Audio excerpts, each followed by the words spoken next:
Se mettre en mouvement ou faire du sport, c'est déjà prendre son vélo ou aller marcher pour aller à l'école. Oui. Donc c'est pour ça que la mobilité elle est hyper importante. Il y a un chiffre, si je ne dis pas de bêtises, je crois qu'il y a 50% des trajets en France qui font moins de 3 km. Oui. L'objectif aussi, c'est de montrer que s'engager, ça nous rend pas malheureux en fait.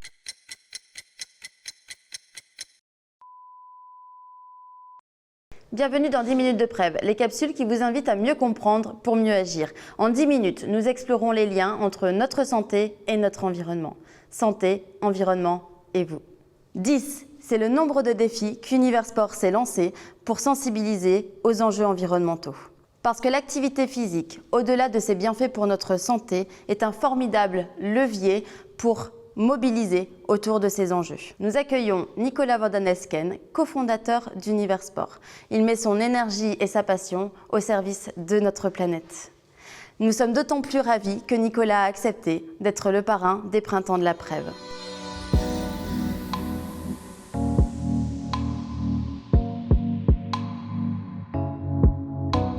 Bonjour Nicolas. Bonjour Olivia. Merci d'avoir accepté notre invitation à ce 10 minutes de Prève. Avec plaisir. Déjà, pour commencer, est-ce que tu pourrais te présenter ? Ouais, avec plaisir. Donc du coup, Nicolas Van Den Elsken. Je suis cofondateur de l'association Univers Sport. J'aime même dire fonde-acteur parce que l'action, elle est hyper importante pour nous et pour moi. J'ai 33 ans et je viens de la région de France, du côté de Valenciennes. Et voilà, on fait pas mal d'actions partout en France, mais notamment dans la région de France avec l'asso. Justement, tu mets vraiment l'action au cœur de ton engagement. Quel lien aujourd'hui tu fais entre le sport, la santé et l'environnement ? C'est un triptyque qui est hyper vertueux en tout cas.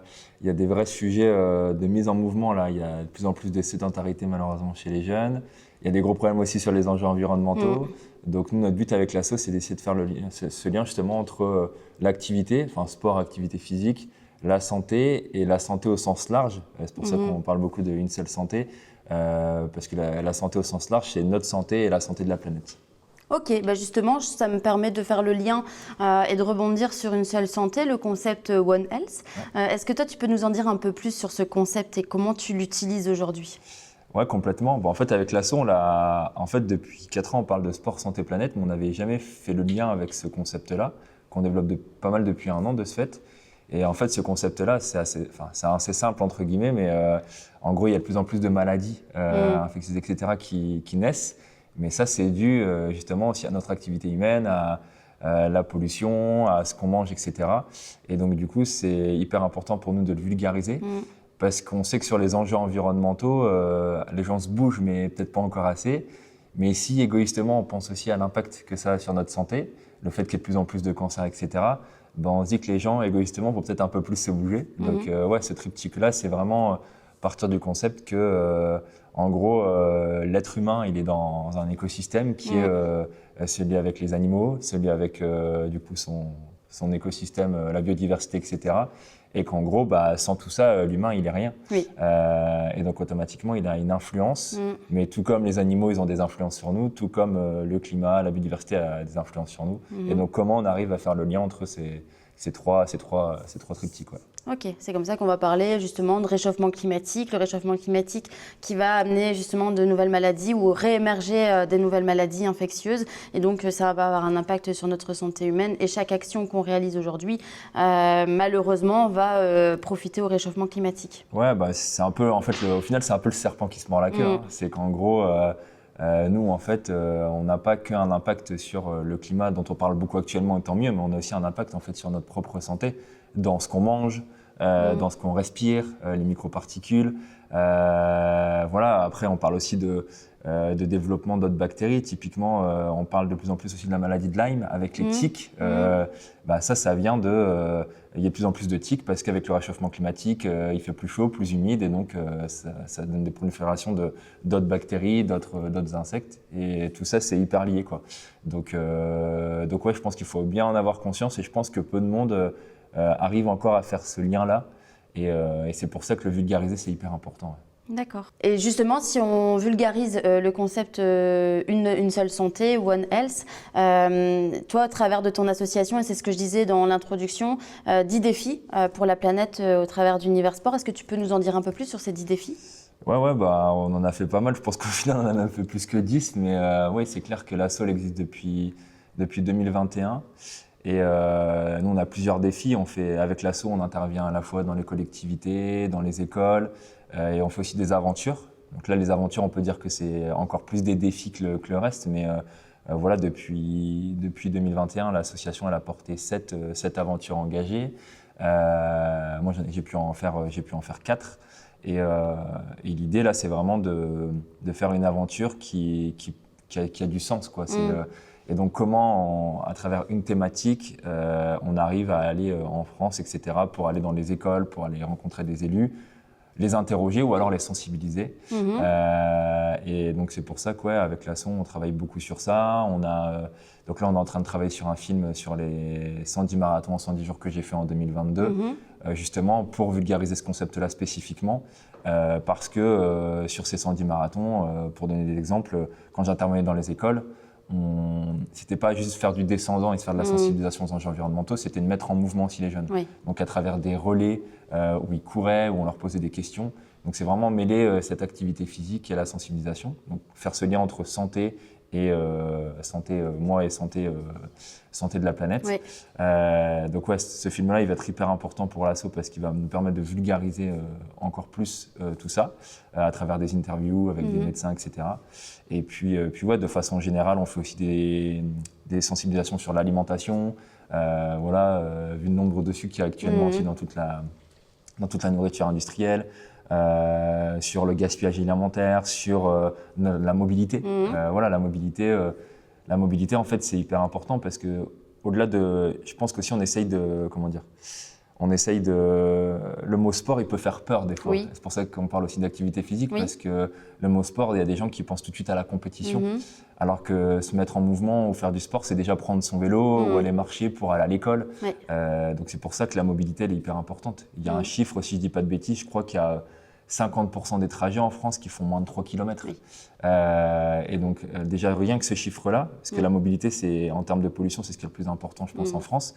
Bah déjà, si on disait aux gens, vous faites du bien à la fois à votre corps et à la planète, c'est chouette, quoi. Donc sur ça, on fait pas mal aussi d'actions sur la mobilité, avec une aventure qui s'appelait le Mobili Tour. Oui. On essaye vraiment de prendre chaque thématique, que ce soit la mobilité, la santé, le climat, la préservation de l'eau et vulgariser à travers différentes actions. D'accord. Et donc, au lieu d'avoir le serpent qui se mord la queue, on arrive sur un cercle vertueux. Tout ce que je fais du bien tout ce qui fait du bien à mon corps fait du bien à la planète. Donc, si je bouge plus, je pollue moins. Je fais du bien à la planète, je fais aussi du bien à mon corps. Je végétalise mes assiettes, je fais du bien à mon corps, je fais du bien à la planète. Et là, on s'inscrit plutôt dans un cercle vertueux. Ouais, et puis on essaie de le faire aussi de façon positive, parce que c'est des sujets, je sais qu'on parlera aussi d'éco-anxiété typiquement dans des conférences qui vont avoir lieu là. Typiquement, c'est sûr il y a tellement de sujets là qui sont pas joyeux que l'objectif aussi c'est de montrer que s'engager, ça nous rend pas malheureux en fait. Moi avant, je travaillais dans l'événementiel sportif, je faisais je ne sais combien de kilomètres en voiture, etc. Maintenant, je consomme différemment et pour autant, je suis plus heureux qu'avant. Donc, c'est de montrer aussi que souvent, le mot écologie ou tous ces sujets, ils font un peu peur. Oui. Le but là, c'est de montrer que c'est plutôt positif en fait que négatif. Il y a une vraie résonance avec des valeurs profondes d'écologie, justement. Si je suis en action, forcément, ça répond aussi à mes valeurs et forcément, ça fait du bien. Et ce qui fait du bien aussi, du coup, au corps, fait aussi du bien à l'esprit. Complètement. Ok.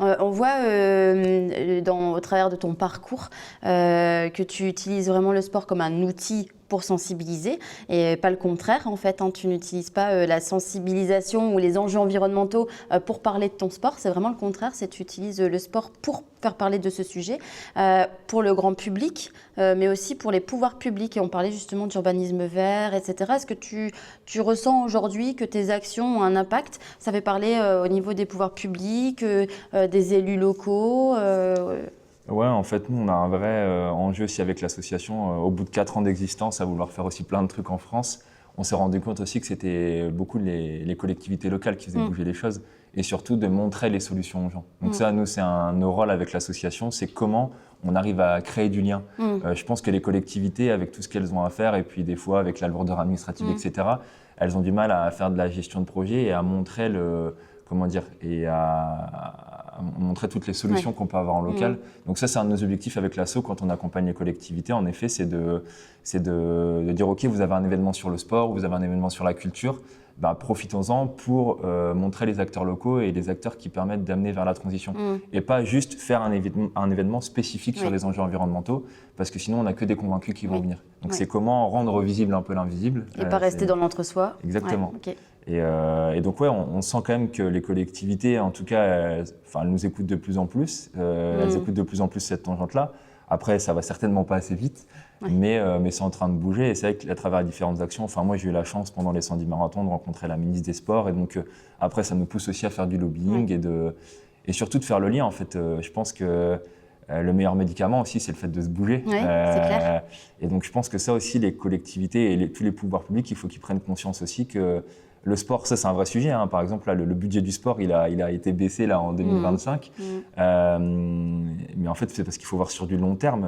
C'est pas normal qu'on baisse ce budget-là parce que si on voit sur du long terme, du coup, ça fait, entre guillemets, moins de sécurité sociale si les gens se bougent plus, font plus de sport. Enfin, voilà, donc je pense qu'il faut voir aussi le sport comme un médicament, entre guillemets, vertueux et simple à mettre en place, quoi. C'est justement à l'Institut Pasteur de Lille, c'est au service de prévention, c'est vraiment ce qu'on prône aujourd'hui. C'est se bouger, bien manger, l'activité physique qui est importante, mais aussi justement le sport vraiment comme médicament. Pour préserver et faire de la prévention pour la santé, mais deux, aussi pour mieux se soigner. Donc on est vraiment dans un cercle vertueux qui s'installe. Quel conseil, toi, tu donnerais en tant que sportif de haut niveau? Parce que 110 marathons en 110 jours, on peut parler aujourd'hui de haut niveau sportif. Quel conseil tu donnerais à des personnes qui souhaitent s'y mettre, qui souhaitent se mobiliser au travers du sport? Déjà, à travers le sport, si vous êtes sportif, il y a déjà cette mise en action dont on parlait. Donc la mise en mouvement, déjà, je trouve qu'elle est hyper importante sur ces enjeux-là, de montrer qu'on se bouge. Et après, pour se mobiliser, je pense qu'il y a de plus en plus de vidéos, en tout cas de vulgarisation qui sont faites, et surtout de vous engager en fait dans des associations locales, de regarder ce qu'il y a autour de vous, et puis essayer de comprendre à travers différentes assos, différents rapports, simplement ce qui se passe. Parce que c'est vrai on parle d'infobésité, il y a de plus en plus aussi d'infos sur ces sujets-là, donc des fois c'est difficile de voir par quoi commencer. Mais typiquement, alors là on va parler juste d'impact carbone, mais déjà si vous faites juste votre empreinte carbone, ça va très vite à faire sur le site de l'ADEME avec nos gestes climat. Et en fait, ça permet déjà de voir une tangente en fait, déjà de ce que nous, on peut faire individuellement.